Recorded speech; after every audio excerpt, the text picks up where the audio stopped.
Please دور رہے مجھ سے، چھوڑو مجھے، ہاتھ مت لگائیں، مجھے درد ہو رہا ہے۔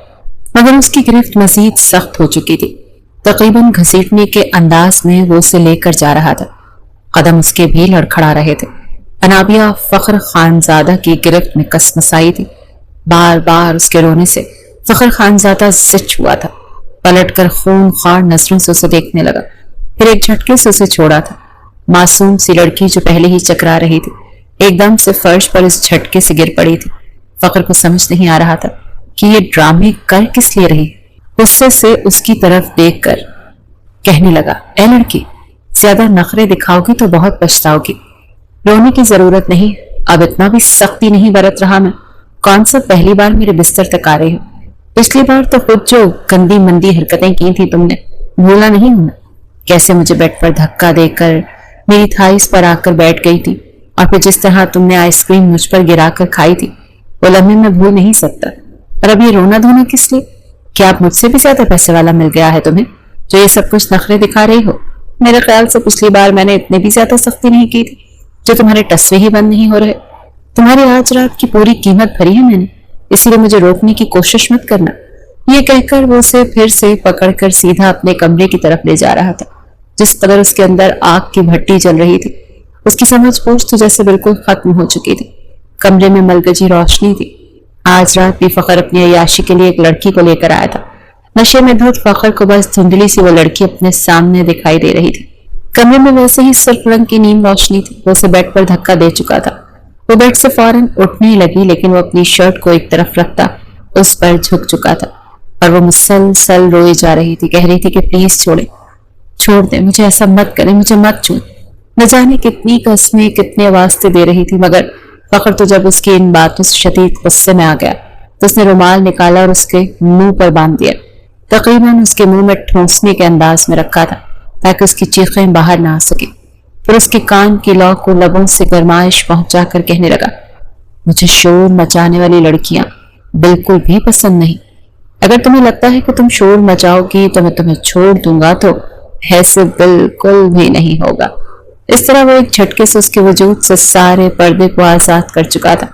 اس کے حسین روپ کو دیکھ کر وہ کمینگی سے ہنسا اور کہنے لگا، ارے واہ، آج سے پہلے تو میں نے کبھی تم میں اس قدر اٹریکشن نہیں دیکھی۔ تم تو دن بدن مزید جوان ہوتی جا رہی ہو۔ اس کے بعد وہ اس پر جھکتا چلا گیا تھا، مگر پوری رات وہ لڑکی درد سے کرراتی رہی، اور وہ بار بار یہ کہتا رہا، تم تو یوں کر رہی ہو جیسے پہلی بار کسی مرد کی سنگت سے متعارف ہو رہی، حالانکہ تمہارا تو کام ہی یہی، اس لیے مجھے نخرے مت دکھاؤ۔ اپنی رات رنگین کرنے کے بعد فخر سو چکا تھا، مگر جب صبح اس کی آنکھ کھلی تو ہوش اڑ گئے۔ بیڈ کی چادر اس لڑکی کے کنوارے پن کی گواہی دے رہی تھی۔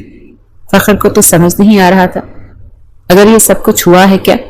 اس نے اس قدر زیادہ سختی برت لی تھی کہ اس لڑکی کی یہ حالت ہو چکی تھی، مگر اسے تو ٹھیک سے یاد تھا۔ پھر یہ بیڈ کی چادر کیوں بدلی ہوئی تھی؟ وہ سر کو پکڑتا ہوا تھوڑا گھبرا چکا تھا، حالانکہ وہ پہلے بھی کئی بار اس لڑکی کے ساتھ راتیں گزار چکا تھا۔ اسے حیرت کا جھٹکا لگا تھا، لڑکی کمرے میں نہیں تھی۔ وہ جیسے ہی کمرے سے باہر آیا تو سامنے صوفے پر روتی لڑکی دیکھ کر سر پر قیامت ٹوٹی تھی، کیونکہ وہ تو اس کی آج کی رات مزہ حسن کا آنکھوں سے لیجیے، وقت برباد نہ بن بات کی باتوں میں کیجیے۔ مخصوص واحیات گانا فل والیوم میں بوفر پر بج رہا تھا، اور 3 رقاصائیں ناچتی ہوئی اپنے استعمال شدہ حسن کے جوہر کمر لچکا کر دکھا رہی تھی، مگر وہ بڑی بیزاری سے ان کو دیکھتا نظریں ادھر سے ادھر گھما رہا تھا۔ شراب کے نشے میں وہ بری طرح سے دھت تھا۔ رقص ختم ہو چکا تھا۔ فخر کہنے لگا، چندنا بائی، تمہاری لیلا نے تو مجھے اپنا مجنون بنا کر رکھ دیا ہے۔ کہاں ہے تمہاری لیلا؟ آج کہیں نظر نہیں آ رہی۔ اسے کہو جب میں یہاں پر اس آشیانے میں موجود ہوں تو اسے بھی یہی میری نظروں کے سامنے ہونا چاہیے۔ چندنا بائی جو منہ میں پان چبائے جا رہی تھی، فخر خانزادہ کی بات سن کر فوراً ادب سے کھڑی ہوئی۔ سب سے پہلے تو پاندان میں پان تھوکا تھا، منہ صاف کر کے کہنے لگی، ارے صاحب جی، بس وہ میں نے شنوں کو بھیج کر اسے بلایا تھا، ابھی آتی ہی ہوگی۔ جانتے تو ہیں جب آپ آئیں تو اس کی تیاریاں ہی ختم نہیں ہوتی۔ مگر فخر کو یہ بات تھوڑی بہانہ کرنے کے انداز میں لگی تھی، اسی لیے خود ہی اٹھا اور اس کے کمرے میں جانے لگا جس میں لیلا رہتی تھی۔ جیسے اس کے کمرے پر دستک دینا چاہی تو ایک دم سے بے تحاشا نشے میں ہونے کی وجہ سے اس کے قدم لڑکھڑائے تھے۔ اس سے پہلے کہ وہ گرتا، جمنا بائی اسے پکڑ کر واپس تخت پر لے آئی تھی۔ کہنے لگی، ارے ارے آپ یہیں پر بیٹھے، میں خود لیلا کو لے کر آتی ہوں۔ پتہ نہیں کیوں تڑپاتی ہے وہ آپ کو اتنا۔ فخر کہنے لگا، اسے کہو میرے ساتھ چلے۔ فخر کی نظروں کے سامنے لیلا کا حسین روپ چھایا ہوا تھا، جسے پہلے بھی کئی بار وہ اپنے بنگلے میں لے جا چکا تھا۔ جمنا بائی کہنے لگی، میری لیلا کے تو بھاگ کھل گئے ہیں، جو آپ کو اچھی لگ گئی ہے۔ فخر کہنے لگا، آج رات کی قیمت بتا۔ وہ پچھلے کئی مہینوں سے اس کوٹھے پر آتا تھا اور صرف لیلا کو ہی اپنے ساتھ لے کر جاتا تھا۔ جمنا بائی نے کہا 3 لاکھ۔ اس نے جیب سے پیسے نکال کر پھینک دیے تھے۔ پھر جمنا بائی نے لیلا کا دروازہ کھٹکھٹایا اور گھونگھٹ میں باہر نکلی تھی۔ یہ دیکھ کر فخر کو کچھ حیرت ہوئی، لیکن اس وقت نشے میں تھا۔ اس کی کلائی پکڑ کر اس کو اپنے ساتھ گاڑی تک لے آیا، گاڑی میں بٹھا کر گاڑی چلانے لگا۔ آدھی آنکھیں بند تھی اور وہ گاڑی ڈرائیو کر رہا تھا۔ جب گاڑی میں بیٹھی لیلا نے کہا، گاڑی آہستہ چلا، مجھے ڈر لگ رہا ہے، اگر گاڑی کہیں لگ گئی اور میں مر گئی تو؟ فخر کہنے لگا، میں ایسی گاڑی چلاتا ہوں، نشے میں بھی ہوں، تب بھی کبھی گاڑی نہیں لگی۔ گاڑی واقعی کسی سے نہیں ٹکرائی تھی۔ بنگلے کے سامنے جا کر کھڑی ہوئی ہارن پر چوکیدار نے دروازہ کھولا۔ جیسے ہی فخر گاڑی سے اترا، وہ لڑکی بھی اتر چکی تھی۔ اس کا ہاتھ پکڑ کر وہ اس کو اپنے کمرے میں لے گیا، جہاں کا خوفناک ماحول تھا۔ جب سے فخر کے والد کا انتقال ہوا تھا، اس کا ڈر بالکل ختم ہو گیا تھا۔ اپنے باپ سے وہ بہت ڈرتا تھا۔ ان کے سامنے تو اس کی ہمت نہیں ہوتی تھی کہ اپنی آنکھیں بھی اونچی کر لے۔ وہ فخر کو پکارتے تھے تو اس کی جان نکل جاتی تھی۔ اپنے باپ کا سارا کام کاروبار وہ سنبھالتا تھا، لیکن وہ ایک ایک روپے کا حساب لیتے تھے۔ وہ چاہ کر بھی نہ یہ عیاشیاں کر سکتا تھا، نہ ہی دوستوں کے ساتھ کہیں جاتا آتا تھا۔ ہر چیز کے لیے اسے اپنے باپ کی اجازت لینی پڑتی تھی۔ اس کی زندگی کے ہر فیصلے کی ڈوری اس کے باپ کے ہاتھوں میں تھی۔ لیکن پچھلے 6 مہینے سے اس کے والد کو ہارٹ اٹیک ہوا اور ان کا انتقال ہو گیا۔ فخر کو کچھ دن تو بہت دکھ ہوا، وہ رویا بھی بہت تھا۔ باپ تھا، ظاہری سی بات ہے، محبت بھی ہوتی ہے، لیکن 1 مہینے بعد جب اس نے اپنی بادشاہت کا مزہ چکھا اور سارے بینک اکاؤنٹس اس کے اپنے ہاتھ میں آ گئے، تب اسے لگا کہ واقعی سے خوشیاں منانی چاہیے۔ پہلی بار اس نے اپنے دوستوں کے ساتھ عیاشیاں کی تھی، لاکھوں لٹائے تھے۔ باپ کا بہت سارا پیسہ تھا اس کے پاس۔ جب دوستوں نے دیکھا کہ فخر خود مختار ہو گیا ہے تو اسے کوٹھے کا راستہ دکھا دیا۔ پہلی بار جب لیلا کے ساتھ اس نے وقت گزارا تھا تو بڑا مشکل کام تھا اس کے لیے، کیونکہ آج تک کبھی کسی لڑکی کو دیکھا تک نہیں تھا۔ باپ کی کڑی نظروں کے سامنے وہ چاہ کر بھی کسی لڑکی کی طرف غور سے نہیں دیکھتا تھا، اور پھر ایک کمرے میں لڑکی کے ساتھ رات گزارنا، وہ بے حد نروس تھا ایک مرد ہوتے ہوئے۔ لیکن لیلا نے اس کی ساری جھجک کو ایک ہی رات میں ختم کر دیا تھا۔ لیکن لیلا کے علاوہ اس کی اتنی ہمت نہیں ہوئی تھی کہ کسی اور لڑکی کے ساتھ یہ سب کچھ کرتا، یا یوں سمجھنے کہ اتنا حوصلہ ابھی کھلا نہیں تھا۔ کام کاروبار وہ اچھے سے سنبھال لیتا تھا، باپ نے اچھی ٹریننگ کی تھی، اس میں کوئی بھی کوتاہی نہیں کرتا تھا۔ شادی کا بھی کوئی موڈ نہیں تھا، کیونکہ ابھی تو زندگی کو انجوائے کرنا شروع کیا تھا۔ چاہتا تھا کہ اپنی زندگی کی ہر عیاشی کو پورا کرے۔ باپ نے گناہ ثواب کے چکر میں اسے کچھ بھی کرنے نہیں دیا تھا، اور اب آزادی ملی تھی تو کوئی پرواہ نہیں تھی کہ کیا گناہ ہے اور کیا نہیں۔ لیکن آج رات کے سپنے اس کے ہوش اڑائے تھے۔ رات کو بھی لیلا کا رویہ ویسا نہیں تھا جیسا کہ ہوتا تھا۔ وہ اپنا آنکھ کسی بھی فخر سے چھڑوانے کی کوشش نہیں کرتی تھی، بلکہ اس کا پورا ساتھ دیتی تھی۔ لیکن آج رات اس کا احتجاج فخر کی مزید ضدی کر چکا تھا۔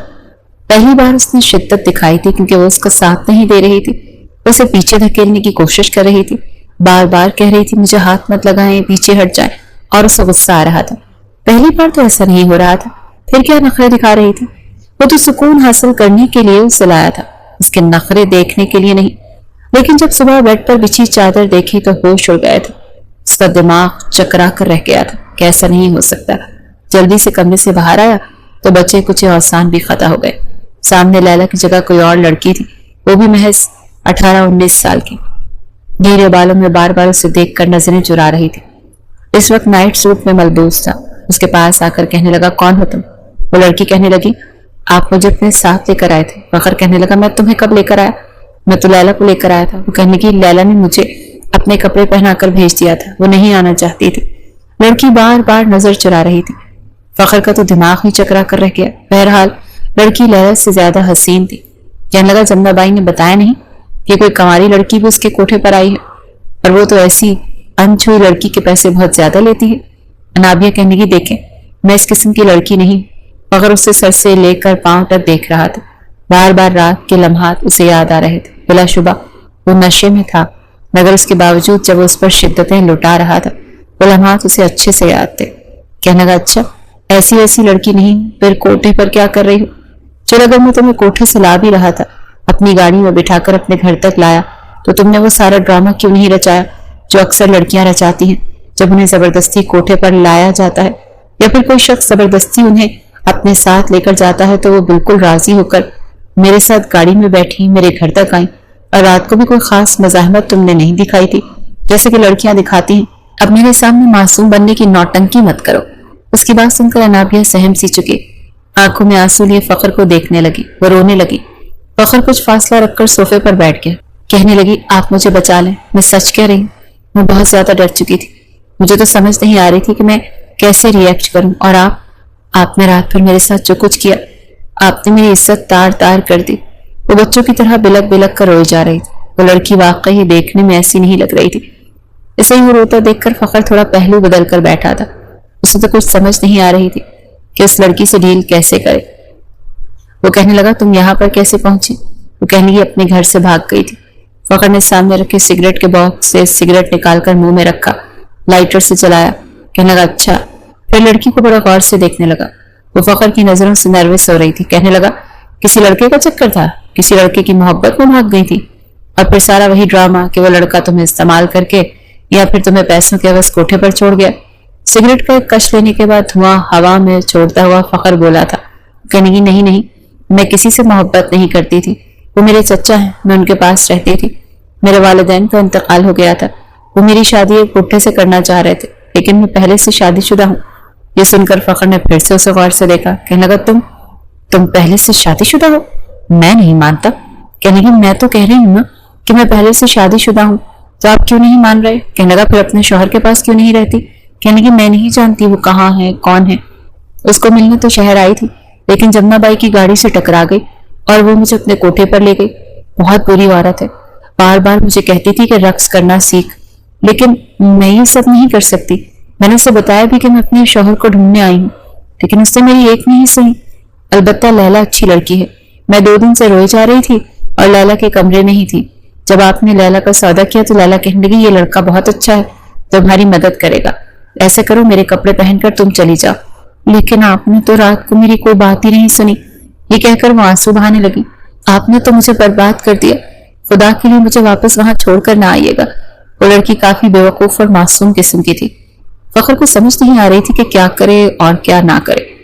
لڑکی واقعی شریف تھی، اور رات شراب کے نشے میں اور جس قدر بہکا ہوا تھا اور نائٹ بلب کی روشنی میں تو ٹھیک سے دیکھ بھی نہیں پایا تھا کہ لیلا ہے یا کوئی اور، لیکن رات اس کی بے حد اچھی گزر گئی تھی۔